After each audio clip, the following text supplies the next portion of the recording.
애호박 대신 이것 심었더니 수익 200% 늘었죠. 롱빈, 차요테, 카이란, 보수, 오크라, 까파오, 전국 정읍시 태인의 농민 김수연씨가 재배하는 동남아시아 채소들입니다.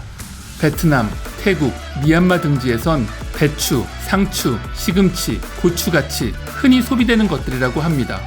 김수연씨는 밀려오는 주문을 소화하지 못할 정도로 수요가 많고 수익도 한국 채소를 재배할 때보다 200% 늘었다고 합니다. 2017년 김씨가 투인의 채소 농장을 연 후 정읍지역에만 약 25개소의 아열대 농장이 생겨났습니다.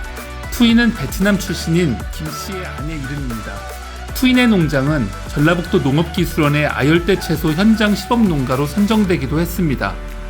한국에는 250만 명이 넘는 외국인이 체류하고 있습니다. 대한민국 전체 인구의 5%에 해당하는데요. 중국인을 제외하면 단연 동남아 출신이 많은 데 비해 이들을 위한 신선식품은 거의 유통되지 않았습니다. 투인의 채소 농장은 주로 페이스북 등 SNS를 통해 주문을 받아 전국 각지로 판매합니다. 특히 코로나19 사태 이후 매출이 크게 늘었습니다. 고향을 오갈 수 없는 이들의 향수를 바로 투인의 채소가 달래주게 된 것입니다. 로가이란 고급 채소의 경우 킬로그램당 6만원에 거래될 정도로 인기였습니다. 김수연 씨는 양식 요리사와 식당 운영을 하다가 정읍으로 귀농하였는데 친구의 권유로 애호박을 심었습니다.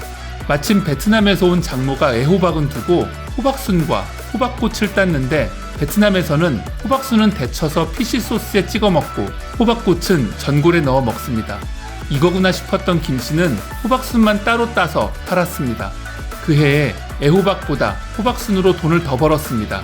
그 후 베트남 갓배추를 시작으로 오크라, 카이란, 공심채, 인디언 시금치 등 다양한 작물을 재배했습니다.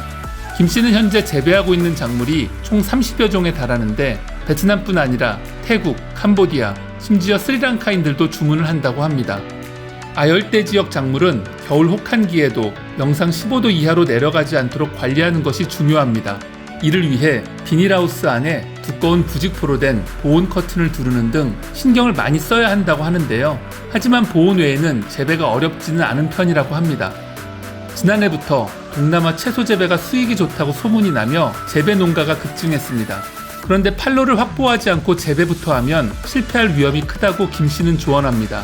한국 채소는 공판장을 통해 판매하면 되지만 온라인으로 주문을 받아 판매하는 동남아 채소는 많이 생산하면 버려야 하는 상황들이 생기는 것이죠.